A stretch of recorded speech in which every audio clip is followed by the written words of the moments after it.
Patrick, over the years, the speedster / deep threat receiver has been such an integral part of your offense, from Tyreek to Cole to now Xavier and Hollywood. Why do you think that this is such a special part of your offense and this type of player is so crucial for it? I think it's just the threat of going over the top allows for everything in this offense to work. And so obviously you want to hit those deep shots and have those deep plays, but even if they're not there, if you take those chances, teams have to account for that, and then other guys will work underneath. And it helps when your speed guys can work underneath as well. And you've been able to see that this year with Xavier and Hollywood, is that they've been able to take what's underneath as well. And I think it just really evolves our offense that we can hit at every level of the field. And this wide receiving core has been really resilient all year long with their transitions that you guys have had from the injuries and the new players that you've had in. With all these new players, how do you have so much trust in these guys week in and week out? It comes from the work at practice. And the work that we did in the offseason. I mean, Xavier's been there all year long, and then having Juju, a guy I've worked with before, Justin Watson, a guy I've worked with a long time, and then it seemed like I'd worked with Hollywood so much in the offseason. When he got thrown in there, it just kind of felt natural. And then D-Hop the same way. It's just when you have a lot of guys that know football and know how to run the offense, and they continue to get work at practice, you build this kind of chemistry with them. And so it's been a fun ride, and it's been a wild year as far as who's in and who's out. But we got a lot of the guys healthy now, and so I'm excited for these guys to go out there and play their best football in the biggest game. Last year, when it was one of the worst in the NFL in terms of yards per game, now looking at it this year as the best in the NFL in terms of yards per game, what do you think has led to this drastic turnaround? Just playing together, playing as one. I think last year we had a lot of guys, had a lot of missing pieces that was getting put in places that was not, we had JB at one time playing nickel, and we had Eli coming in playing that nickel. We had guys that kind of like was rotating in all type of positions trying to help the secondary, because I think we had a lot of injuries. But I think this year came in with a lot of guys that was very versatile that could play both of them, or if we needed to do that, play both of them. And we know the impact that both the rookies, Cooper and Quinyon, have had. What have you seen in their evolution and development this season to help the secondary? They've been great, man. They came in ready to go, man. I commend Vontae for helping Cooper become a better nickel, teaching him the ropes of everything, and Cooper applied to his ability to make it done. And me and Q, man, we always work together every day, trying to make sure he's ready to go. Coach CP doing a great job, man. JK doing a great job.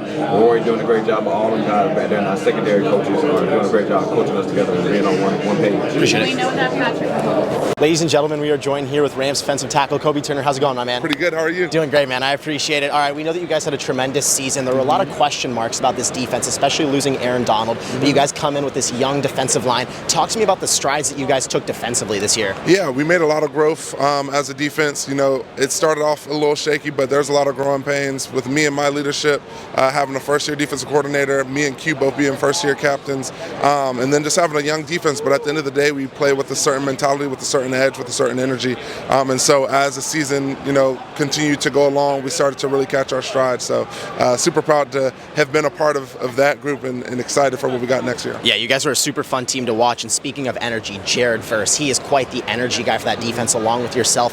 What did you see from him as a rookie and the strides that he took, especially in that Philadelphia game in the postseason? Yeah, he has a lot of confidence and he plays with it. He talks a lot, and when you talk that much, you got to be able to back it up. And so he's done a great job of being able to back that up. And yeah, he's an outstanding player. Obviously, we'll see who wins. In my opinion, between him and Braden tonight. But he's a great player, and I'm excited to call him my teammate. Blessed to call him my teammate. Yeah, definitely. You guys got two stud defensive rookies. Now looking at the offensive side of the ball, you guys were so close in that Eagles game. And for the entirety of this team, when you look at next year, what do you think you guys have to do better next year to try and win a Super Bowl? Yeah, we'll see kind of what happens in the offseason. We'll see what team we come back with. Every year is a little bit different. But, as far as for our defense, we're going to have a lot of returners. We have a lot of young guys. So just continuing to gel and continuing to be comfortable in all of our roles and, just taking up the mantle. Like it's our time now, and, we have a lot to be able to contribute as a defense. So I'm excited to put that on display. And if we do our job the way that we know that we can and that we're capable of, then we'll be able to accomplish a lot of exciting things next year. I appreciate it, Kobe. One final question for you here. We know that Cooper Kupp and the Rams, it looks like they're going to part ways. Talk to me about what Coop is meant to this team and what he's meant to the entirety of the Rams organization. Yeah, Coop is awesome. He's been such a tremendous leader, and I don't know kind of what happens from here on out but his leadership, the way that he carries himself, his presence in the locker room, and then obviously the way that he plays. That's the reason why he is here and why he was with us, was because of the way that he played and how talented he is and what he puts out on the field. And so he's the entire package of what you would want as a teammate, and I'm assuming what you would want as a player as well. So yeah. Definitely, Kobe. I really appreciate your time, man. Have a great rest of your day. All right, ladies and gentlemen, we are joined here today with Will Anderson Jr. How's it going, my man? It's going good. How you doing? Doing great, doing great. Great to see you down here. We knew that you and this Texans defense took a massive step this year, but you individually being a Defensive Player of the Year candidate. Talk to me about that step that you took this year. What motions you were going through to get to that point? Yeah, man, it's just building confidence in myself, and I thought we had a lot of great guys around me to help build my confidence. Daniil Hunter, he was a big step, like a big guy for me to help me play free out there and just be myself. And really, Myles Garrett is a guy I worked with one time this offseason. He taught me a lot just being around him and watching him on tape and, doing all those things. And just being consistent in my play is something that I want to continue to do better and grow as my game continues to grow. And another guy that you were drafted right behind, C.J. Stroud. We know what he means to the Texans organization. We all see how great he is on the surface. Talk to me a little bit about what he does on and off the field that really helps this Texans team so much. Man, I think it's his faith in God, man. He gets to truly walk his walk, man, and it spreads such an inspiration throughout the whole building and makes everybody want to be a part of that, man. And he leads this team. He's a captain of this team, and we're so happy to have him. All right, and we know that DeMeco Ryans was also along with this kind of new wave Texan squad. What has he meant to you and really this evolution of the defense? Man, DeMeco means the world to me, man. He's a fantastic head coach, but an even more fantastic human being, man. The way he cares about his players, the way his energy is so contagious, it makes us want to run through a brick wall for him. All right, I got a few questions for you about your quarterback. So we know that Michael Penix came into this season, and you guys looked really good. What did you see about the strides that he took this year? I mean, it was just constant improvement.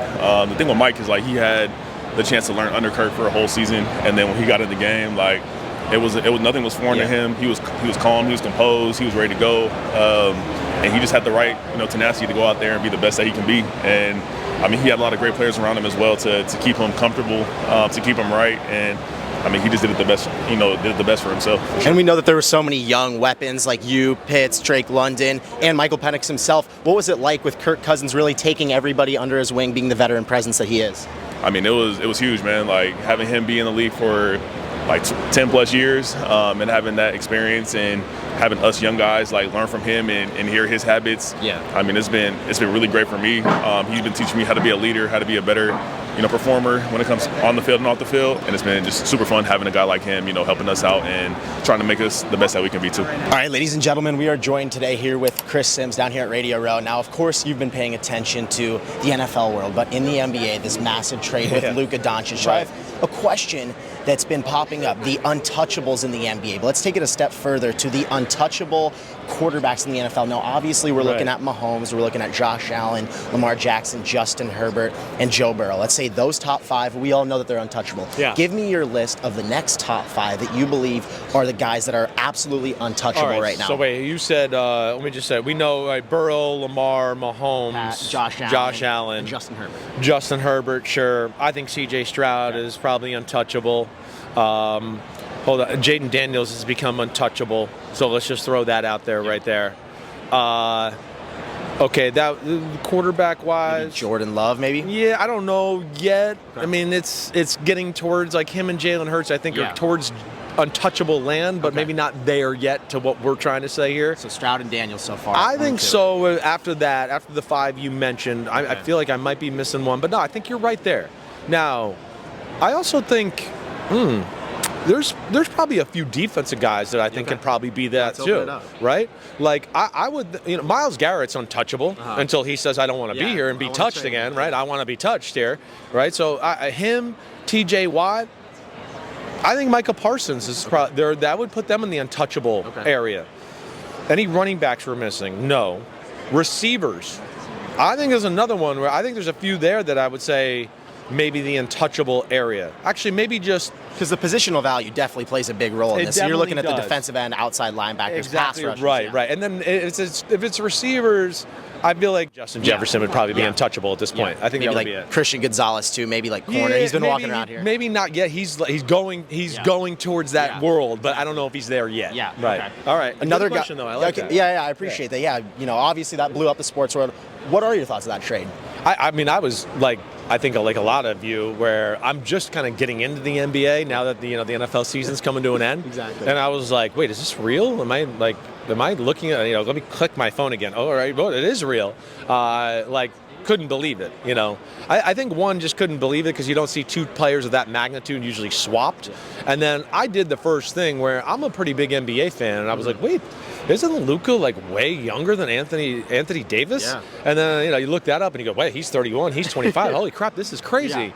Yeah. So I was shocked. I really was. As a sports fan, it was really cool to see. It really was. Yeah, it's great just for sports in general because it's like everybody's been talking about how the NBA's numbers are going down, but now Luka, as a 25-year-old generational player, is now going to LA, one of the biggest sports markets. So it's so awesome for basketball. Let's stick with football here. I'm a big Panthers guy, big Bryce Young guy, and he had that moment in the season where it's like, what's he going to be like? And he struggled with Dave Canales in the beginning, got benched, came back, and really revitalized himself to a certain degree. What have you seen from Bryce Young that makes you so excited for next season? I mean, a lot. I think the first thing is stop that talk of we can't bench our first round quarterback or the first pick of the draft. He won't be able to rebound. It'll hurt his psychology.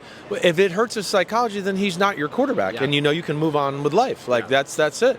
But that was huge for him to be able, I think, to just take that back seat, kind of just regain your composure. Sometimes as quarterbacks, we're very cerebral. You can overthink things. You can make the game harder.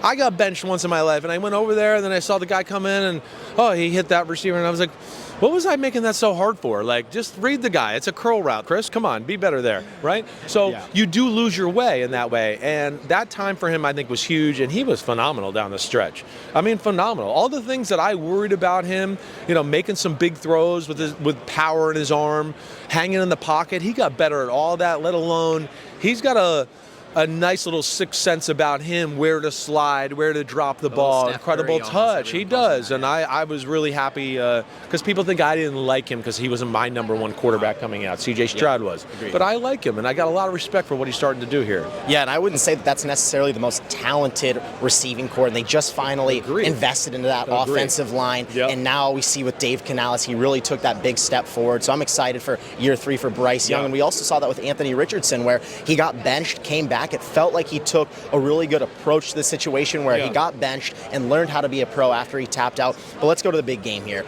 Of course, one of the massive narratives is this Patrick Mahomes, Tom Brady GOAT debate, and I know it's early. Everybody's talking about it.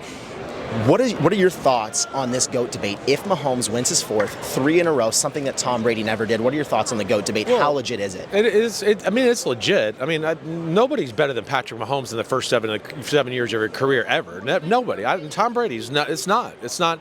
You just look at fourth quarter playoffs. Got to have it 1-score drives. Tom Brady's 6 for 11. Mahomes has done every one. He's 100%.